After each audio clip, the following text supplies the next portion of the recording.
Hello my dear students, how are you? I hope सब बहुत बढ़िया होंगे। So happy to see you. वैसे मैं आपको देख नहीं पा रहा हूँ, फिर भी फील हो रहा है कि हाँ मैं आपको देख रहा हूँ। आप लोग तो मुझे देख ही रहे हैं, तो I am also well and healthy. पूछने की जरूरत नहीं है। ठीक है, शुरू करते हैं आज की क्लास मैथमेटिक्स। डोंट सरप्राइज, मैं आज की क्लास लूंगा और आगे कुछ दिनों तक शायद मैं लूंगा। तो आपको linear equation in two variables chapter चल रहा है और उसमें आपने अब तक 3.2 एक्सरसाइज कंप्लीट कर लिए है ना। सो आपने सीखा what is linear equations in two variables, consistent, inconsistent and graphical method for solving a pair of linear equations in two variables. Okay, so let's start today's class. a new method, we are introducing a new method. ठीक है, we are going to familiar with what is a new method.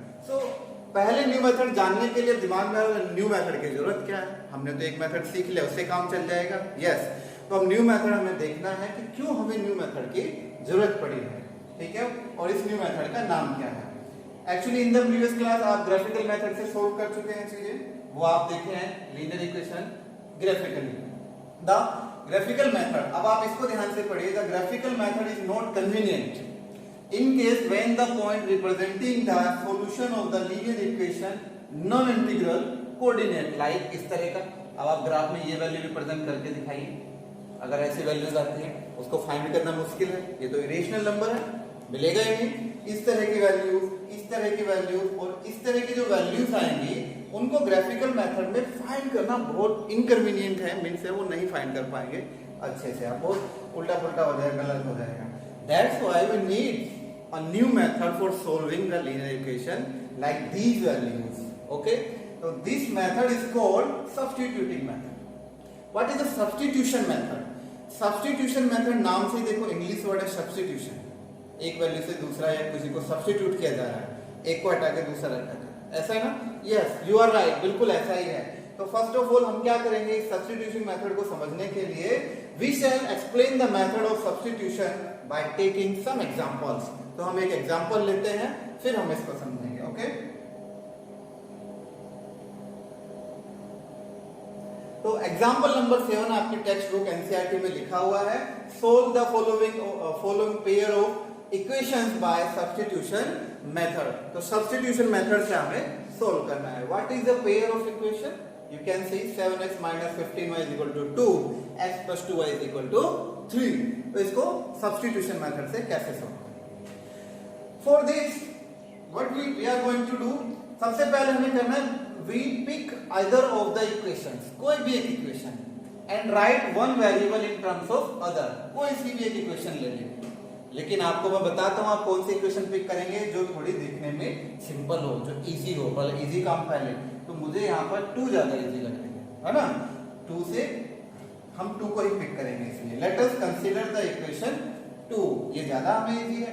तो अब क्या करना है, equation 2 को जो अब लिया x plus 2y equal to 3, तो यहाँ कहता है right one variable in terms of other. तो एक वेरिएबल को लेफ्ट में रखो और बाकी को दूसरी तरफ, यानी एक वेरिएबल को दूसरे वेरिएबल की टर्म से आप लिख दीजिए ऐसे। यानी x को हमने y की टर्म में लिख दिया, x equal to 3 minus 2y। सबको समझ में आया यहाँ तक? तो ये इक्वेशन हमने इसको बोला इक्वेशन नंबर 3। अब 3 इक्वेशन हमारे पास आ गई। What is then what is now what is the step next step is, देखो स्टेप फर्स्ट था, वो स्टेप फर्स्ट पूरा हुआ 1, स्टेप सेकंड यानी स्टेप नंबर 2। स्टेप नंबर 2 में क्या करना है, अभी जो आपने x की value in terms of y find किया उसको क्या करना है, substitute the value of x in equation 1। याद रहे आपने इक्वेशन 2 से उसको निकाला था, फाइंड किया, तो उसको किस में पुट करना है, 1 में। अगेन 1 में, 2 में मत रखना, 1 में रखना है। तो 1 क्या था हमारे पास, 7x माइनस, इक्वेशन अभी पीछे थी equation number 1, 7x minus 15y is equal to 2। Okay, तो x की वैल्यू पुट करेंगे इस इक्वेशन में। 7 x की वैल्यू अभी equation number 3, by equation number 3 से x की value 3 minus 2y minus 15y equal to 2, और इसको आप कैलकुलेशन करेंगे। मल्टीप्लाई 7 का 3 से 21, 2 से 20, 14, 15y राइट साइड में 2 ऑलरेडी है, इन दोनों को ऐड किया माइनस 29। इस 29 को उधर लेके चले गए हैं 2 के साथ में, तो माइनस 19 हो गया। सो माइनस से माइनस कैंसिल आउट हो गया, y की वैल्यू कितनी आ गई 19 अपॉन 29, ओके 19 अपॉन 29 ये y की वैल्यू हमने यहाँ से कैलकुलेट कर ली है। ठीक है बच्चों, now what is next here, next is here कि अब क्या करना है स्टेप 3, y की वैल्यू तो आ गई, तो स्टेप 3 में क्या करना है, y की वैल्यू कौन सी इक्वेशन में, इक्वेशन नंबर 3 जहां पर x को y के टर्म में लिखा गया था। Substituting this value of y in equation 3 we get क्या मिलेगा, x इक्वल टू हमने लिखा था 3 माइनस 2y, इक्वेशन नंबर 3, तो 3 माइनस 2 y की वैल्यू बन गया 19/29, इसको जब आप कैलकुलेट करेंगे यू विल गेट दिस। अब ये वैल्यूज ही तो थी जो ग्राफिकल मेथड से उसको रिप्रेजेंट करना बहुत मुश्किल है, तो x की वैल्यू ये आ गई, therefore the solution is x equal to 49/29, y is equal to 19/29। इस तरह से हम इसको सब्स्टिट्यूशन मेथड से सॉल्व कर देंगे। समझ में आया? वेरिफिकेशन आप कर सकते हैं इसमें, वेरिफिकेशन कैसे कर सकते हैं, वेरिफिकेशन के लिए बच्चों आप इस वेरिफिकेशन में x और y की वैल्यू इक्वेशन में पुट करके आप फाइंड कर लेंगे। आप अच्छे से जानते हैं इक्वेशन में दोनों की वैल्यू अगर रखेंगे तो लेफ्ट और राइट साइड दोनों इक्वल होनी चाहिए। तो remark here, what is remark here, आप ये देखिए कि यहाँ पर रिमार्क क्या है। एक रिमार्क में गिवन है ये वाला, इस पर आप ध्यान दीजिए। रिमार्क, रिमार्क ये क्या है, वो तो स्टेप 1 2 3 जो आपने किया वही लिखे।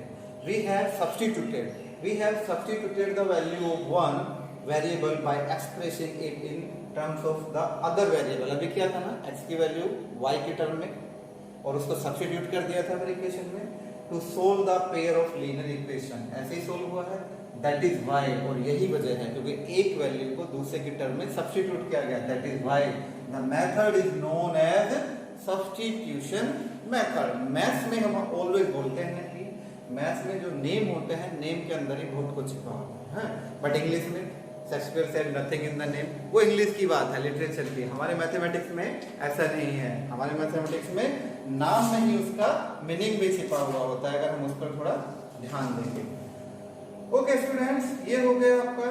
नेक्स्ट अभी हम बढ़ते हैं, चलो एग्जांपल्स तो बहुत सारे हैं, आप अपने आप से इस तरह के एग्जांपल बुक से देखेंगे। तो लेट्स स्टार्ट एक्सरसाइज 3.3 या this is exercise 3.3, you can see in your textbook also. Solve the following linear pairs of equations by substitution method। इस मेथड से हमको सोल्व करना है substitution method। There are 6 questions in this section, तो हम इसमें से कोई एक क्वेश्चन पुट कर लेते हैं, कोई एक क्वेश्चन को लेकर सोल्व करते हैं। 1 बोलेंगे, 1 तो बहुत इजी है, खुद से कर लेंगे, आपको ही करना है सारा। 2 कर ले, 2 वो भी आप कर सकते हैं, इजी है। 3 कर ले, सब इजी है, फिर भी एक एग्जांपल हम लेके सोल्व करते हैं। चलिए हम 2 को चूज करते हैं, यहाँ x y नहीं, s और t दिया गया है, तो I choose 2, s minus t equal to 3। so let's start solution 1 और इसका सेकंड सेक्शन। तो इक्वेशन हमें दी गई है s minus 3 is equal to t, और दूसरी इक्वेशन क्या है बच्चों, second equation s upon 3 plus t upon 2 is equal to 6,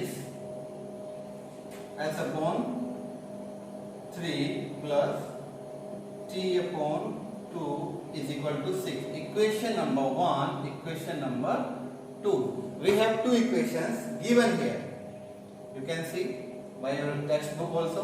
तो अब हमें इसको सोल्व करना है किस मेथड से, सब्स्टिट्यूशन मेथड से। ओके, सब्स्टिट्यूशन मेथड से हम इसे सोल्व करेंगे। तो अब आप इसमें देखो कौन सी इक्वेशन को पहले पिक आउट करना चाहते हैं, 1 और 2। मैं तो भाई 1 के लिए जाऊंगा, आपका पता नहीं कितने डेयर हो, बट मैं तो 1 के लिए जाऊंगा। तो कंसीडर द इक्वेशन या पिक आउट, आप लिख सकते हैं कंसीडर द इक्वेशन। कौन सी इक्वेशन को हम पहले कंसीडर कर रहे हैं, 2 है ना, 2 तो आप कर रहे थे, मैं थोड़ी, मैं तो 1 करने के लिए बोला, ठीक है। तो कंसीडर द इक्वेशन 1 ही करेंगे, ज्यादा जल्दी होगा। तो 1 इक्वेशन कंसीडर करेंगे, s minus 3 is equal to t, then x equal to this implies x की वैल्यू, s की value in terms of t, s की value in terms of t, T minus of जाकर उधर हो जाएगा +3। Equation number 3 is complete. Now what we are going to do, substituting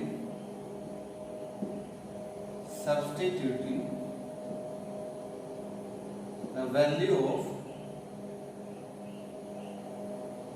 of s in the equation. कौन सी equation में रखेंगे? One में ना, वन में नहीं भाई, वन से तो हमने इसको पिक आउट किया था, तो किस में रखेंगे? 2 में। गुड, 2 में पुट करेंगे। यहाँ रखते हैं इसको, चलो इतना हम बंद कर देते हैं 2। चलो s का वैल्यू s/3 लिखना है, तो s की वैल्यू पुट करेंगे यहाँ से, ये वाली s की जगह पर रखेंगे t + 3 अपॉन कितना? 3 plus t upon 2 is equal to 6. Good, now calculate it. दोनों का जब एलसीएम लेंगे t अपॉन 2 और 3 और 2 का 6 एलसीएम, यहां से आएगा 3 नॉट 3, एलसीएम भी तो लिया ना, और 3, तो 3 to the 6, 2 टाइम्स आया, 2 into t, 2t plus 2 3 6 plus 2 3 जा 3 टाइम्स, तो 3t इज इक्वल टू 6।